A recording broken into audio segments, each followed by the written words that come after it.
Ang tatalakayin natin sa bidyong ito ay ang mga kakaibang tao nang galing sa ibang dimensyon na may kakaibang anyo na napunta sa ating mundo at kasamang namuhay nating mga tao. Sila ay ating kilalanin at ang lugar na kung saan sila nagmula.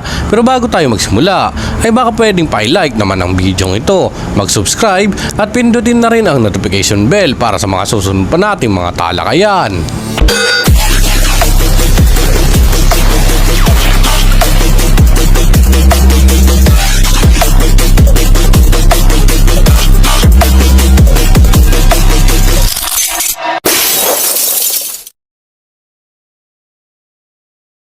Noong taong 1188 sa bayan ng Woolpit Suffolk ng bansang Inglaterra, ang mga magsasaka ay maagang gumising upang magtungo sa kanilang mga sakahan. Ang ilan naman ay naglakad-lakad na muna sa kabundukan upang magtungo sa kanilang ginawang mga patibong para sa mga lobo na umaatake sa kanilang mga alagang hayop. Sa isang hukay na ginawa nilang patibong ay meron sila napansin dahil sa hindi pa ganoon kaliwanag ang araw noon ay napagkamalan pa nila itong isang uri ng hayop. Noong ito'y kanilang sinuri ay napag-alaman nila ito'y dalawang bata. Kinausap nila ito ngunit sila hindi umimik. Ang mga nakakita ay agad na humingi ng tulong sa kanilang mga kasamahan upang maihaw ng dalawang bata. Pagkaaon nila dito ay sila nagulat at natakot dahil ang kanilang itsura ay hindi pangkaraniwan na may berdeng kulay ng balat. Kakaiba din ang kanilang kasuotan na gawa sa mga material na kailanman ay hindi pa nila ito nakita. Upang maimbestigahan at mabigyan ng kalinawan, ang dalawang bata ay dinala nila ito kay Richard de Calne na isang lokal na kabalyero ng kanilang bayan na namumuno sa kanilang lugar.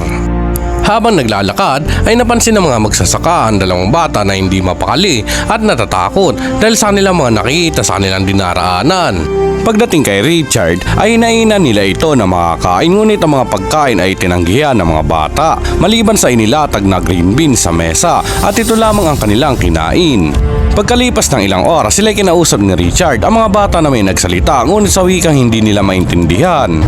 Kaya't si Richard ay nagpasyang ipaalam ito kay King Henry II na kasalukuyang hari ng Inglaterra upang mapag-alaman ang pagkakakilanlan ng dalawang bata at kung saan sila nagmula, ngunit ang hari ay walang naging tugon dito. Kaya't nagpasya na lamang si Richard na kukupin ang dalawang bata sa kanyang tahanan. Pinangalanan niya ang lalaki na John at Mary naman ang babae.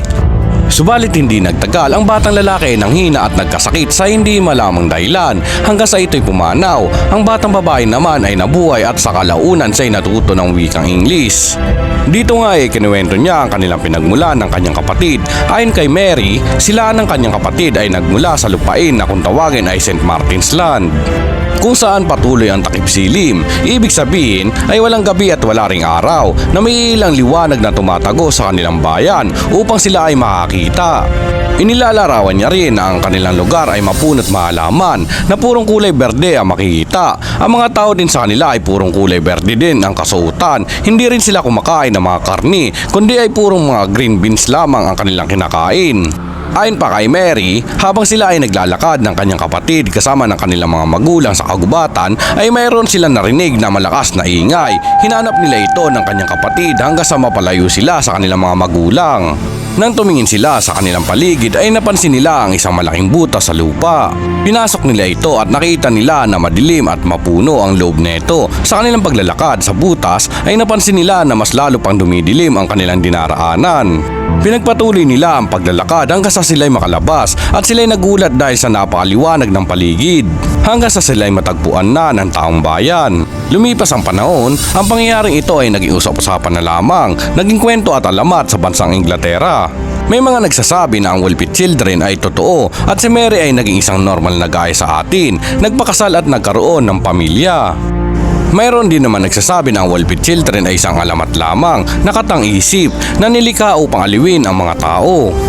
Mayroon din naman nagsasabi na ang Woolpit Children ay totoo, subalit ang kwentong ibang dimensyon ay walang katotohanan na maaaring ang dalawang bata ay mayroong dinadalang karamdaman. Upang maging ganoon ang kulay ng kanilang balat, hindi rin maintindihan ang kanilang wika dahil maaaring sila daw ay nagmula sa ibang bansa na mayroong ibang wika, kaya't sila hindi maintindihan.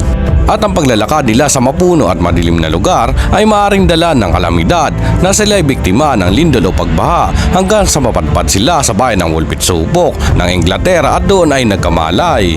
Subalit na nakapagtaka lamang, nung si Mary ay natutong magsalita ng English ay tinukoy niya na kung saan sila nagmula ng kanyang kapatid na ang lugar na iyon ay walang araw at gabi.